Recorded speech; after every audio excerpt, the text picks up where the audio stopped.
नमस्कार, BTV news में स्वागत है आपका। इस बुलेटिन के साथ मैं हूं कृष्ण कुमार और आइए इस बुलेटिन की शुरुआत करें। उससे पहले नजर डालते हैं हेडलाइंस पर। 15 से 18 वर्ष तक के बच्चों को कोरोना का टीका लगाने शुरू हुआ अभियान। जिले के 267 केंद्रों में छात्र छात्राओं को लगाई गई कोरोना की वैक्सीन। कोरोना की संभावित तीसरी लहर से निपटने के लिए किए गए इंतजामों की प्रभारी मंत्री गोपाल भार्गव ने की समीक्षा। कलेक्ट्रेट में आयोजित हुई बैठक में प्रभारी मंत्री ने अधिकारियों को दिया आवश्यक दिशा निर्देश। और सहारा कंपनी में जनता के डूबे हुए पैसों को वापस दिलाने कांग्रेस ने निकाली रैली। प्रधानमंत्री के नाम पोस्ट किए 15,000 पोस्ट कार्ड।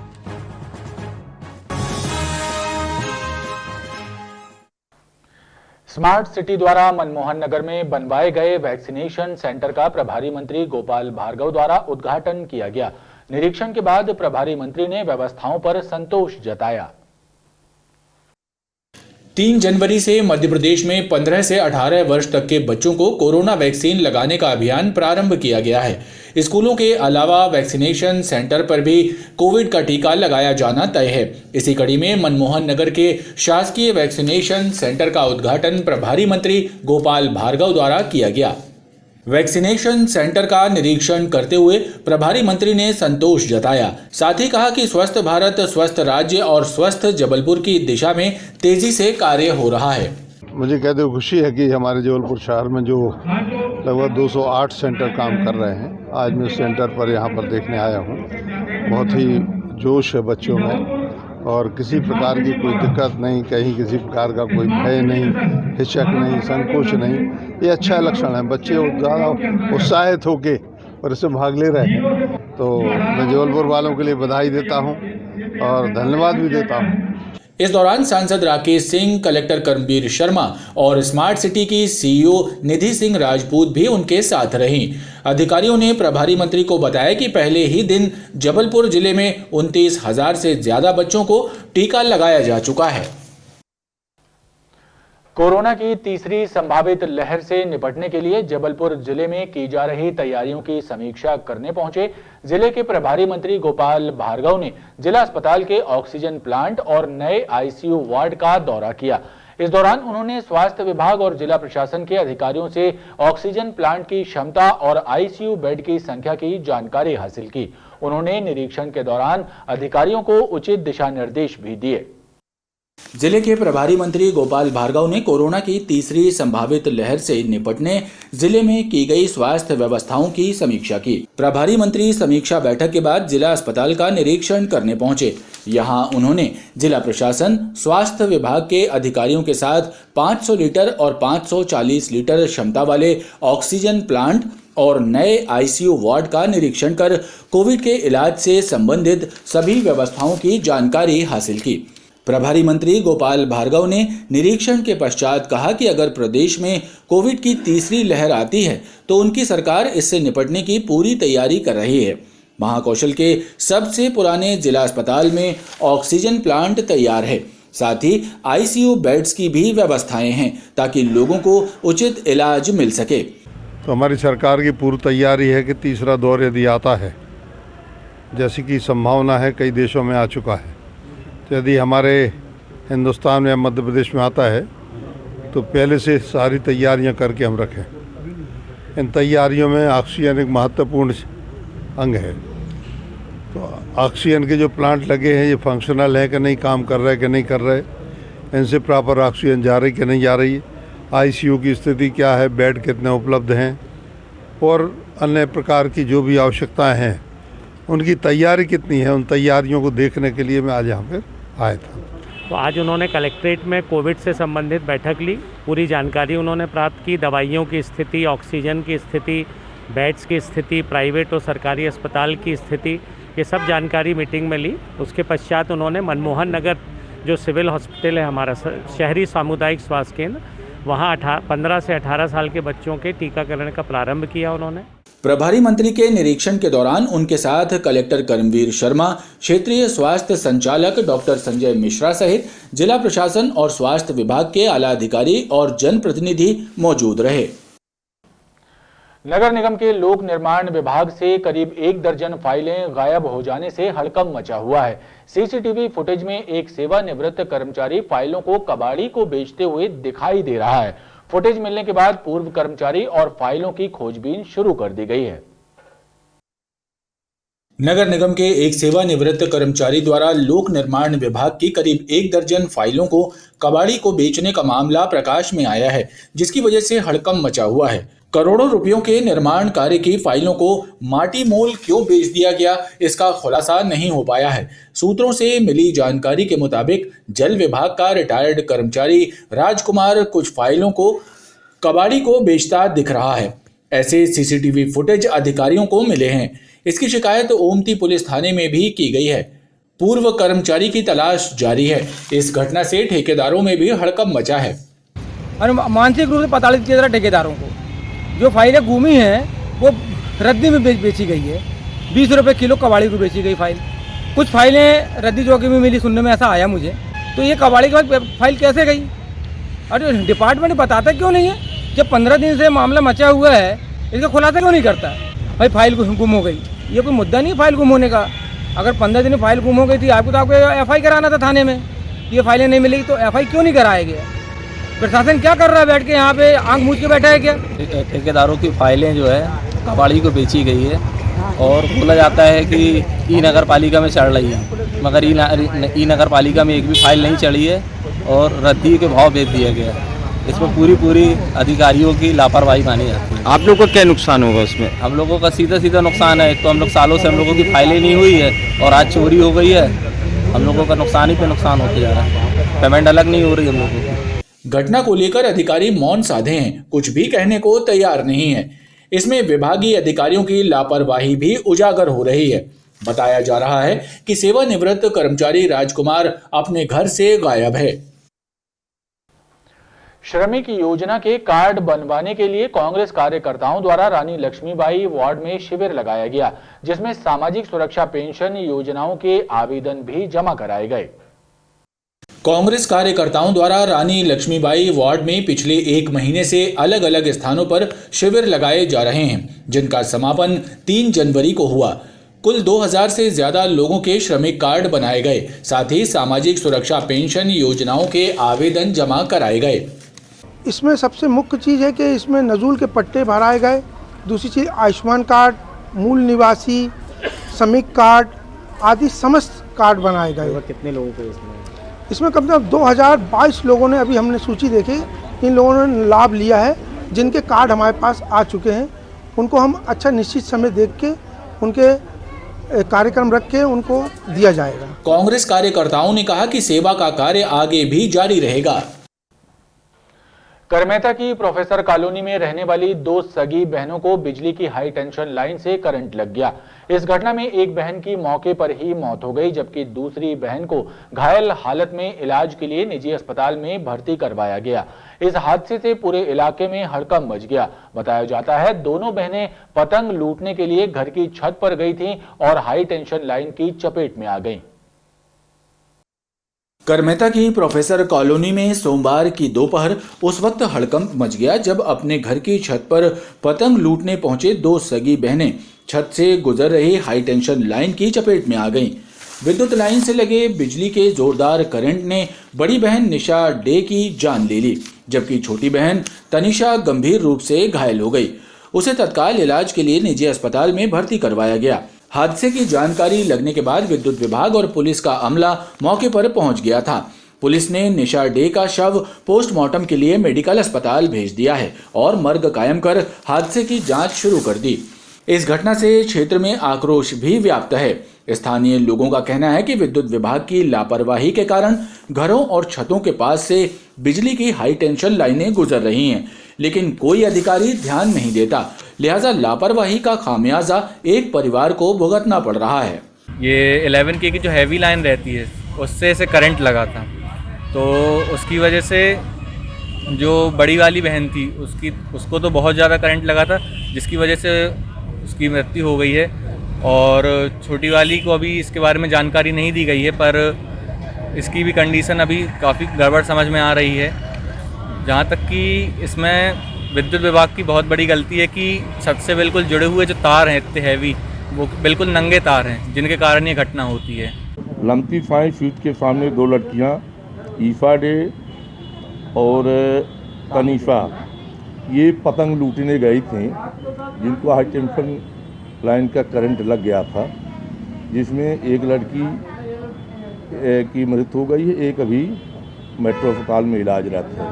इस घटना के बाद क्षेत्र में घरों की विद्युत आपूर्ति भी बाधित रही, जिसे विद्युत विभाग द्वारा बहाल किया गया।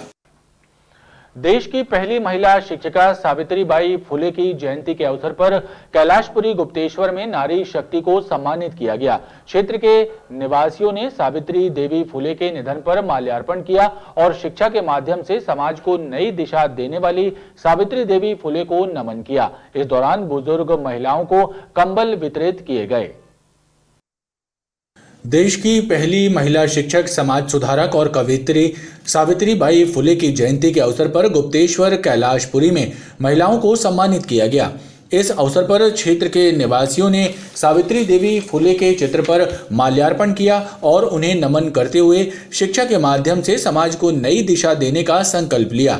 कार्यक्रम में बड़ी संख्या में क्षेत्रीय लोग शामिल हुए और बड़े हर्षोल्लास के साथ में प्रथम बार कैलाशपुरी गुप्तेश्वर में ये आयोजन रखा गया है माता सावित्रीबाई फुले जी की जयंती का, जिसमें आप नई पीढ़ी की महिलाएं देखेंगी, हमारी वृद्ध माताएं हैं, सभी हैं उपस्थित हुए हैं और हम लोग बड़ी खुशी से ये प्रथम आयोजन किए हैं। यहाँ पे ये प्रथम भारत की प्रथम शिक्षिका थी भारत सावित्रीबाई फुले। इनकी पढ़ाई पे सबकी कोई एतराज़ था, इनके साथ और सबके मगर इनके मिस्टर ने इनका सहयोग दिया है, इसलिए इन्होंने पढ़ा लिखा और सारी महिलाओं को शिक्षित करने का प्रयोग किया था और सभी महिलाओं को इन्होंने पढ़ाया था।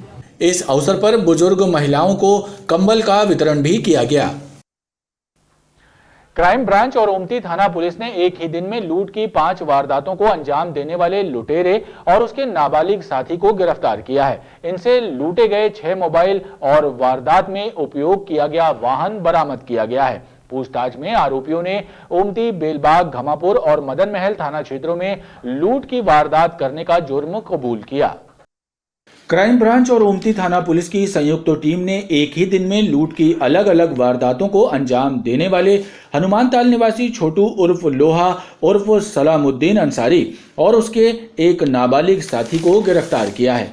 वाहन चेकिंग के दौरान पकड़े गए इन लोगों से पूछताछ की गई तो इन्होंने लूट की कई वारदातों का जुर्म कबूल किया। इनकी निशानदेही पर ओमती, मदन महल, घमापुर और बेलबाग थाना क्षेत्रों में हुई मोबाइल लूट की वारदातों का पर्दाफाश हो सका। इनकी निशानदेही पर पुलिस ने लूटे हुए 6 मोबाइल और एक एक्सिस वाहन जब्त किया है। उसमें एक हनुमानताल क्षेत्र का लड़का है और एक अपचारी बालक है। दोनों के द्वारा 28/12/2021 को थाना ओमती क्षेत्र, थाना मदन महल, थाना बेलबाग और थाना घमापुर क्षेत्र में मोबाइल स्नैचिंग की गई थी। उनसे 6 मोबाइल जब्त किए गए और उनको माननीय न्यायालय में पेश किया गया। पुलिस ने आरोपियों को माननीय न्यायालय के समक्ष पेश कर दिया है। अरब सागर से आ रही नमी के कारण प्रदेश का मौसम बदल गया है। प्रदेश के कई हिस्सों में एक और नया सिस्टम बन रहा है, जिसका असर 6 जनवरी से दिखाई देगा। इसी के साथ प्रदेश के कई संभागों में बारिश के साथ ही ओले गिरने की संभावना भी बन गई है। मौसम वैज्ञानिकों की माने तो 6 जनवरी से प्रदेश में बारिश का नया दौर शुरू होगा। चंबल, जबलपुर, शहडोल और रीवा संभाग में गरज चमक के साथ बारिश होगी और कहीं कहीं ओले गिरने की संभावना भी रहेगी। अभी एक नमी भरी हवाएं आ रही हैं जो ट्रफ लाइन के रूप में सक्रिय हैं। सोमवार को जिले का अधिकतम तापमान सामान्य से 1 डिग्री सेल्सियस कम 22.4 डिग्री सेल्सियस और न्यूनतम तापमान 8.6 डिग्री सेल्सियस दर्ज किया गया। शहर में उत्तर पश्चिमी हवाएं 4 किलोमीटर प्रति घंटे की रफ्तार से चल रही हैं। और प्रदेश के अधिकांश हिस्सों में मध्यम और अधिक ऊंचाई के बादल छाए हुए हैं। इसके अलावा 5-6 तारीख से जैसा कि अपेक्षित है एक प्रभावशाली पश्चिमी विक्षोभ, जिसकी वजह से 7 तारीख को राजस्थान के ऊपर एक चक्रवाती घेरा भी। वहीं जबलपुर, शहडोल और रीवा संभाग की बात करें तो यहाँ भी 7 जनवरी के शाम से अगले 3-4 दिन मतलब 11-12 जनवरी तक मौसम खराब रहने की संभावना। महिलाओं की सुरक्षा और महिलाओं के साथ बढ़ती आपराधिक वारदातों से जबलपुर पुलिस की छवि शर्मसार हो रही है। हालात ये हैं कि दिसंबर 2021 से नए वर्ष 2022 की 3 तारीख के दरमियान गैंगरेप, दुराचार, अपहरण जैसी करीब आधे दर्जन वारदातें शहर के आधारताल, खमरिया, रांची और अन्य क्षेत्रों में घटित हुई हैं। पुलिस अफसरों की फील्ड पर मौजूदगी और तत्वों के दिलों में पुलिस की दहशत ना होने के कारण शहर में दरिंदे सक्रिय हैं और अपराध बढ़ रहे हैं। पेश है BTV न्यूज की ये खास रिपोर्ट। दिल्ली में हुए दिल दहलाने वाले और देश और दुनिया को शर्मसार करने वाले निर्भया कांड के बाद करोड़ों रुपए महिलाओं की सुरक्षा के नाम पर फूंक दिए गए, मगर नतीजा सिफर ही है। बीते सालों में महिलाओं के विरुद्ध घटित होने वाले अपराधों में बढ़ोतरी हुई है। इसमें रेप और छेड़खानी से लेकर घरेलू हिंसा तक के मामले हैं। जिले के विभिन्न थानों में दर्ज होने वाले प्रकरणों में महिला संबंधी मामले सबसे ज्यादा हैं। बीते 2 वर्षों की अगर बात की जाए तो दुष्कर्म की घटनाओं में इजाफा हुआ है। वर्ष 2020 में बालिग लड़कियों और महिलाओं से दुष्कर्म के 106 मामले दर्ज हुए थे। वहीं वर्ष 2021 में ये आंकड़ा बढ़कर 130 हो गया। अगर नाबालिग लड़कियों से दुष्कर्म की घटनाओं के आंकड़ों पर नजर डाली जाए तो ये मामले कुछ कम जरूर हुए हैं। वर्ष 2020 में नाबालिगों से रेप की 118 घटनाएं प्रकाश में आई थी, लेकिन वर्ष 2021 में 78 मामलों में पुलिस ने FIR दर्ज की है। गैंग रेप की घटनाओं की अगर बात करें तो बीते वर्ष गैंग रेप के 2 प्रकरण जिले में कायम हुए, जबकि 2020 में दर्ज प्रकरणों की संख्या 6 थी। हालांकि बीते 2 माह में रेप के मामलों में बढ़ोतरी दर्ज की गई है। नवंबर 2021 में जिले में बलात्कार के 17 तो वहीं दिसंबर 2021 में रेप के 18 मामले कायम हुए। इनमें नाबालिग बालिकाओं से हुई दुष्कर्म की घटनाएं भी शामिल हैं। वहीं दूसरी ओर नए साल के आगाज के बाद ही एक ही दिन में रेप की 4 अलग अलग घटनाओं ने भी संस्कारधानी को शर्मसार कर दिया। आधारताल के अमखेरा में मौसेरे भाई ने नाबालिग बहन को अगवा कर अपने 2 साथियों के साथ मिलकर गैंग रेप की वारदात को अंजाम दिया, तो वहीं खमरिया में एक महिला को बंधक बनाकर दुष्कर्म की वारदात को अंजाम दिया गया। रांची में चाकू की नोक पर एक महिला की आबरू लूट ली गई, वो भी उसकी बेटी के सामने। हालांकि महिला संबंधी अपराधों की विवेचना करने वाले जिले के पुलिस अधिकारियों का कहना है कि बीते कुछ सालों के मुकाबले दुष्कर्म की घटनाएं कम हुई हैं। अगर दर्ज अपराधों की बात की जाए तो महिला युवतियों और नाबालिगों से दुष्कर्म करने वाले ज्यादातर लोग उनसे किसी न किसी प्रकार से परिचित थे, जिन्होंने इन वारदातों को अंजाम दिया। लेकिन जागरूकता के कारण पीड़िता थाने पहुंची और शिकायतें दर्ज कराई। देखिए, रेप के केस जो होते हैं या सेक्सुअल हरासमेंट के जो केस होते हैं वो मुख्यतः होते हैं अपनों के। किसी और से डर नहीं होता है बालिकाओं को, महिलाओं को अपनों से ही होती। कोई भी घटना होगी वो ज़्यादातर जो होता है 0.1% या 2% हम ले सकते हैं कि जो अननोन व्यक्ति के द्वारा होते हैं, जो परिचित नहीं होते। अधिकांश उसमें या तो घर का होगा या फिर पड़ोसी का होगा या चौराहे का होगा या फिर आपका दूर से कोई आपका फेसबुक में से माध्यम से दोस्ती की हो, इस टाइप का होगा। बाकी अपरिचित या सुनसान जगह पे बहुत कम है। वहीं जानकारों की माने तो छेड़खानी जैसी वारदातों और मंचलों के विरुद्ध सख्त कार्रवाई नहीं होने के कारण दुष्कर्म की वारदातों में बढ़ोतरी हुई है। महिलाओं और युवतियों की सुरक्षा के लिए बनाई गई कोड रेड की टीम जहां निष्क्रिय है, तो वहीं बाजारों से लेकर गली मोहल्लों, सड़कों पर मंचले आए दिन छेड़छाड़ जैसी घटनाओं को अंजाम देने से बाज नहीं आ रहे। सार्वजनिक स्थलों पर पुलिस की निष्क्रियता बढ़ने के कारण अपराधियों के हौसले बुलंद हैं और अपराधी रेप जैसी घटनाओं को अंजाम दे रहे हैं। Madhya Pradesh state crime record bureau की रिपोर्ट कहती है कि जबलपुर महिलाओं के लिए सुरक्षित नहीं रह गया। यहाँ पर हर 3 दिन में एक महिला बलात्कार का शिकार होती है और यदि हम समस्त आंकड़ों की बात करें, समस्त अपराधों की बात करें तो लगभग 100 महिलाएं प्रतिदिन यहाँ पर शिकार होती है विभिन्न महिला अपराधों से। NCRB की रिपोर्ट कहती है कि लगभग 250 से अधिक रेप घटित हुए थे 2020 में। सीधी सी बात है, ये बहुत दुर्भाग्यजनक स्थिति है और आए दिन देखने में आता है समाचार पत्रों में कि नाबालिगों के साथ बड़ी मात्रा में अपराध हो रहा है। अभी जबलपुर में विगत 3 दिनों से लगातार आज ही आया है एक 16 साल की बच्ची के साथ 3 लोगों ने गैंग रेप किया। तो कुल मिलाकर मध्य प्रदेश के जबलपुर में महिलाएं असुरक्षित हैं। निर्भया का जो पैसा आया उसका भी इस्तेमाल नहीं किया गया। इसके अलावा जो एक टास्क फोर्स बनाई गई थी वो भी काम नहीं कर रही थी। रेड अलर्ट वाली जो टीम थी वो भी काम नहीं कर रही। टाइगर फोर्स वो भी सही तरीके से काम नहीं कर रही थी।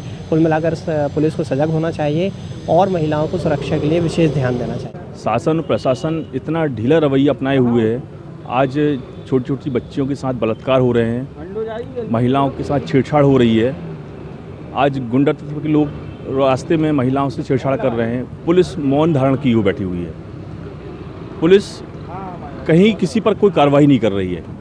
आज हमारी माताएं बहनें जो रास्ते में चल रही हैं, कुछ मार्केट जा रही हैं, कुछ खरीदारी करने जा रही हैं, उनको लेके छीटाकशी की जा रही है। आज महिलाएं थाने जाती हैं, कंप्लेंट दर्ज करने जाती हैं तो उन पर भी कार्रवाई नहीं हो रही है। इधर महिलाओं की सुरक्षा और अपराधियों को कड़ी सजा दिलाने के लिए उत्तरदायी खाकी वर्दीधारियों का इन बढ़ते अपराधों को लेकर अपने ही तर्क हैं। ऐसे में इन अपराधों में इजाफा पुलिसिया कार्यप्रणाली पर सवालिया निशान लगा रही है। कोरोना संक्रमण की तीसरी लहर को लेकर एक तरफ जहां सतर्कता शुरू हो गई है तो वहीं देश के अन्य राज्यों के साथ मध्य प्रदेश और जबलपुर जिले में कोरोना संक्रमण तेजी से पैर पसार रहा है। सोमवार को जिले में कोरोना संक्रमण के 21 नए मरीज मिले हैं, जिसके बाद एक्टिव मरीजों की संख्या बढ़कर 50 हो गई है। जिला प्रशासन द्वारा सोमवार को 5310 सैंपलों की जांच रिपोर्ट जारी की गई। कोरोना के प्रति बढ़ती जा रही लापरवाही अब शहरवासियों पर भारी पड़ रही है। कोरोना की तीसरी लहर की आशंका के बीच प्रदेश के अन्य जिलों के साथ ही जबलपुर में भी कोरोना संक्रमण ने दोबारा रफ्तार पकड़ ली है। सोमवार को जिला प्रशासन द्वारा जारी की गई 5310 सैंपलों की जांच रिपोर्ट में से कोरोना संक्रमित 21 नए मरीज सामने आए हैं, जिसके बाद जिले में एक्टिव मरीजों की संख्या बढ़कर 50 हो गई है। वहीं बीते 24 घंटे में कोरोना से स्वस्थ हुए एक व्यक्ति को डिस्चार्ज किया गया। जिले में कोरोना से होने वाली मौतों पर फिलहाल ब्रेक लगा हुआ है। जिले में कोरोना संक्रमित किसी भी मरीज की मृत्यु की पुष्टि जिला प्रशासन ने नहीं की है। कोविड मरीजों की बढ़ती तादाद को देखते हुए प्रशासन ने एक बार फिर सख्ती बरतने के संकेत दिए हैं। साथ ही लोगों से मास्क का उपयोग करने, भीड़ भाड़ से बचने और कोविड नियमों का पालन करने की अपील की है। खबरों का क्रम लगातार जारी है। आप देखते रहिए BTV न्यूज।